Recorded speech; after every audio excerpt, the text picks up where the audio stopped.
할렐루야. 살아계신 하나님의 음성 들으시는 복된 새벽 시간 되시길 간절히 소망합니다. 9월부터 10월까지는 우리 열왕기상을 묵상하게 됩니다. 오늘 본문으로 들어가기 전에 열왕기상이 어떤 책인지, 그리고 오늘 본문이 현재 어떤 상황 가운데 있는지 함께 살펴보기 원합니다. 이 열왕기상은요, 통일 왕국 시대의 황금기였던 솔로몬의 영화와 뒤이은 왕국 분열의 역사를 기록한 책이라고 볼 수 있습니다. 또한 이 책은요, 여호와의 율법을 순종하면 흥하고 거역하면 멸망한다라는 신명기적 역사관을 후세에 전하기 위한 종교적인 목적으로 기록되어 있습니다. 열왕기상 1장은요, 아도니아의 왕위 찬탈 음모가 밝혀지는 부분과 솔로몬이 어떻게 왕권을 계승하고 있는지에 대해서 기록하고 있습니다. 오늘 본문 앞부분의 내용을 조금 살펴보면, 먼저 1절 말씀을 보면 지금 어떠한 상황인지 배경에 대해서 설명해 주고 있습니다. 1장 1절 말씀을 함께 보도록 하겠습니다. 함께 읽습니다. 다윗 왕이 나이가 많아 늙으니 이불을 덮어도 따뜻하지 아니한지라. 아도니아의 반란의 배경 설명으로 1장 1절부터 4절까지의 말씀을 보면 다윗 왕의 노쇠함에 대해서 기록하고 있습니다. 다윗이 많은 신하들이 다윗의 생명을 연장시켜 보려고 참 많은 애를 썼음을 2절 말씀을 통해서 알 수가 있습니다. 그러나 신하들은 신하들의 그러한 노력에도 불구하고 다윗은 지금 노쇠하여서 임종을 바라보고 있는 상태입니다. 이때 다윗의 나이는 약 70세 정도로 추정하고 있습니다. 다윗은 30세에 왕위에 올라 헤브론에서 7년 동안 그리고 예루살렘에서는 33년, 도합 40년을 왕으로서 이스라엘을 다스렸습니다. 이 40년간 다윗이 이스라엘을 다스릴 때에는요, 하나님의 특별한 은혜 그리고 특별한 보호하심으로 당시에 가장 강력한 왕국이 되게 하셨습니다. 그랬던 왕이 이제는 노쇠에 임종을 바라보고 있으니 왕실은 아마도 비상이었을 것입니다. 특히 왕권 획득을 위해서 긴장 상황이 발생하고 있었던 거죠. 그런 상황 가운데 다윗 왕이 헤브론에서 낳은 넷째 아들 아도니아가 왕권을 스스로 자처하고 나서기 시작합니다. 이 아도니아가 왕위를 찬탈한다는 소식을 들은 나단 선지자가 솔로몬의 어머니인 밧세바에게 알려줍니다. 다 아시는 것처럼 밧세바는 다윗이 가장 충성스러운 부하 중 한 명이었던 우리아의 아내였던 사람이죠. 다윗이 옥상에서 저 멀리 보이는 밧세바가 목욕하는 것을 보고 신하에게 명령하여 밧세바를 왕의 침실로 부르고 그녀를 범하게 됩니다. 그런데 거기서 범죄를 멈추지 못하고 결국 우리아까지 죽이게 되는 거죠. 그리고 나단과 밧세바의 계략으로 다윗 왕은 밧세바에게 그녀의 아들인 솔로몬을 다음 후계자로 세우겠다라고 약속하기에 이르렀습니다. 오늘 본문에서 28절부터 31절까지의 말씀에서 예전에 했던 그 약속을 지키겠다라고 다윗은 말합니다. 그래서 다윗은 밧세바 앞에서 솔로몬에게 왕위를 선의할 것이다라고 맹세하는 장면이 기록되어 있습니다. 29절과 30절 말씀을 함께 보도록 하겠습니다. 함께 읽습니다. 왕이 이르되 내 생명을 모든 환난에서 구하신 여호와께서 살아계심을 두고 맹세하노라. 내가 이전에 이스라엘의 하나님 여호와를 가리켜 내게 맹세하여 이르기를 내 아들 솔로몬이 반드시 나를 이어 왕이 되고 나를 대신하여 내 왕위에 앉으리라 하였으니 내가 오늘 그대로 행하리라. 아멘. 다윗 왕은요, 지금 하나님을 지칭하여 자신이 했던 그 맹세를 기억하고 있습니다. 그리고 29절에서는 왕이 이르되 내 생명을 모든 환난에서 구하신 여호와께서 살아계심을 두고 맹세하기에 이릅니다. 그리고 그 맹세하는 것을 이제는 바로 지키는 모습을 보이고 있습니다. 다윗 왕의 이러한 맹세는요, 두 가지 의미를 가지고 있습니다. 첫째는 평생 동안 겪은 수많은 환난들로부터 구해주신 하나님에 대한 다윗의 분명한 신앙 고백입니다. 둘째는 솔로몬이 왕이 될 것도 확실하다라는 후계자 선언이기도 한 것이죠. 물론 다윗의 이러한 확신은 하나님의 분명한 약속에 근거를 두고 있음을 우리가 볼 수가 있습니다.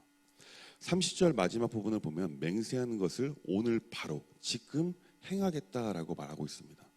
이것은 솔로몬의 즉위가 아도니아 반역이 시도되던 그날에 다윗이 그 이야기를 듣고 사태의 심각성을 인지하고 있음을 알 수가 있는 거죠. 그래서 다윗은 분쟁의 원인이 될 수 있었던 왕위 계승 문제를 하루라도 빨리 해결하기 원했던 것입니다. 그렇게 다윗이 밧세바 앞에서 솔로몬의 왕위 계승을 약속하고 그대로 이행하기 시작합니다. 32절부터 39절 말씀은 솔로몬의 즉위식을 명령하는 장면이 기록되어 있습니다. 32절 말씀을 함께 보겠습니다. 함께 읽습니다. 다윗 왕이 이르되 제사장 사독과 선지자 나단과 여호야다의 아들 브나야를 내 앞으로 부르라 하니 그들이 왕 앞에 이른지라. 아멘. 이 32절 말씀에서 다윗 왕은요, 제사장 사독과 선지자 나단 그리고 여호야다의 아들 브나야를 부르고 있습니다. 이들 세 명은 왕의 대관식에 있어서 반드시 참석해야 하는 인물들입니다. 제사장은요, 왕에게 기름을 부어주는 자로 반드시 참여할 수밖에 없는 사람입니다. 그리고 선지자 나단은요, 하나님의 뜻을 백성들에게 선포하는 자로서 대관식을 진행해야 하기에 나단도 반드시 참석해야만 합니다. 그리고 브나야는요, 당시 군부의 실력자입니다. 그 예식을 경호하는 일을 아마 담당했을 것입니다. 그래서 그도 역시 참여해야 했습니다. 다윗은요, 이 모든 것을 급하게 진행하는 것처럼 보이지만요, 그 대관식을 완벽하게 준비하도록 꼭 필요한 사람들을 불러 그들에게 솔로몬 즉위식을 진행하도록 했던 것입니다. 이 부분을 우리가 추측해 볼 수 있는 것은요, 사실 다윗 왕은 솔로몬을 세우려고 이미 고민을 하고 있었을 것이다라는 거죠. 왜냐하면 지금 자신이 나이가 들어가고 힘도 점점 빠지는 그때에 어찌 다음 후계자를 생각하지 않을 수가 있겠습니까? 다만 그 시점만 못 잡았던 것이지 이미 다 구상하고 고민해 왔었다고 볼 수 있습니다. 그러던 때 즉위식을 진행하지 않을 수밖에 없는 급박한 상황이 발생한 것이죠. 이어서 다윗은요, 그 세 명의 사람들에게 어떻게 즉위식을 해야 할지 설명해 주고 있습니다. 먼저 신하들을 데리고 솔로몬을 자신의 노새에 태우고 기온으로 내려가도록 말씀합니다. 당시의 일반 평민들은요, 나귀를 타고 다녔습니다. 그에 비하여 노새는요, 왕과 왕자들이 타던 이동 수단이었습니다. 이 솔로몬을 다윗 왕의 노새에 태운다라는 것은 그가 왕의 후계자임을 나타내는 상징적인 행동입니다. 그 광경을 보는 모든 백성들은 왕의 후계자가 누구인지를 바로 알 수 있는 거죠. 이런 행동은 스스로 왕이 된 것을 선포한 아나니아 입장에서는 정말로 난처한 상황에 빠지게 되는 것이죠. 솔로몬이 왕의 노새를 탔다는 것이 아도니아 진영의 사람들에게 보이거나 알려지게 되면 그들의 마음이 흔들릴 수 있기에 스스로 왕이 됨을 선포한 아도니아 입장에서는요, 마음을 졸일 수밖에 없는 상황이 될 것입니다. 그리고 이어서 다윗은 기온에서 제사장 사독과 선지자 나단에게 솔로몬에게 기름을 부어 이스라엘의 왕이 됨을 선포하라고 말씀합니다. 그리고 뿔나파를 불며 만세수를 외치라라고 명령하고 있습니다. 왕이 될 사람에게 기름을 붓는다는 것은 완전한 왕권의 이양을 상징하는 거죠. 그리고 그곳에 있는 모든 사람들이 들을 수 있도록 뿔나파를 불고 이스라엘의 왕이 되었다라는 것을 선포하도록 한 것입니다. 그리고 그들로 하여금 자신이 늘 다른 신하들에게 들어왔던, 오늘 본문에서는 밧세바가 다윗을 향해 만세수를 외쳤던 것처럼 이제는 솔로몬에게 그 만세수를 외치게 함으로써 이제 왕권이 완전하게 이양되었음을 선포하라는 것입니다. 그리고 그 선포가 끝나고 다시 왕궁으로 돌아와서 솔로몬을 다윗의 자리, 왕의 자리에 앉히게 함으로써 비로소 이제 솔로몬이 다윗을 뒤이은 왕이 되었음을 완전하게 선포하는 행동을 하게 한 것입니다. 그 명령을 들은 세 명은요, 다윗 왕에게 아멘으로 화답합니다. 그리고 축복의 말을 전하고 있습니다. 37절 말씀을 볼까요? 함께 읽습니다.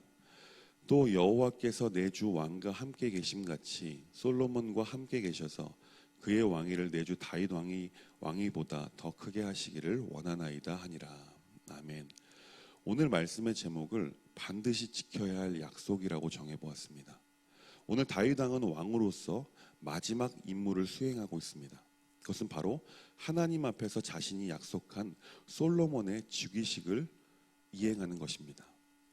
그렇습니다. 하나님 앞에서 우리가 약속한 것은 우리는 반드시 지켜내야만 합니다.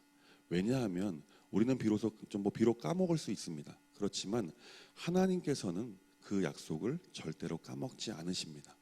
그리고 결국 우리가 하나님의 이름으로 맹세한 것을 반드시 지킬 수밖에 없는 상황으로 만들어 가심을 오늘 본문을 통해서 알 수 있는 것입니다. 오늘 본문에서 아도니아가 반역을 일으킬 수밖에 없는 상황으로 만들어 가신 것처럼 말입니다. 사랑하는 여러분, 혹시 다윗처럼 하나님 앞에서 약속을 했지만 혹시 잊어버리고 있거나 잠시 까먹고 있는 것은 없는지 우리는 돌아봐야 할 줄 믿습니다. 만약 있다면 그 언약, 그 약속을 반드시 지키는 법안의 모든 성도님들 될 수 있길 주님의 이름으로 축원합니다. 기도하겠습니다. 하나님, 오늘 말씀을 통하여 하나님 앞에 약속한 것은 반드시 지켜야 하는 것임을 깨닫게 하심에 감사를 드립니다. 우리가 삶을 살아가면서 하나님 앞에 약속한 것이 있다면 반드시 지킬 수 있는 믿음을 허락하여 주옵소서. 예수님의 이름으로 간절히 기도합니다. 아멘.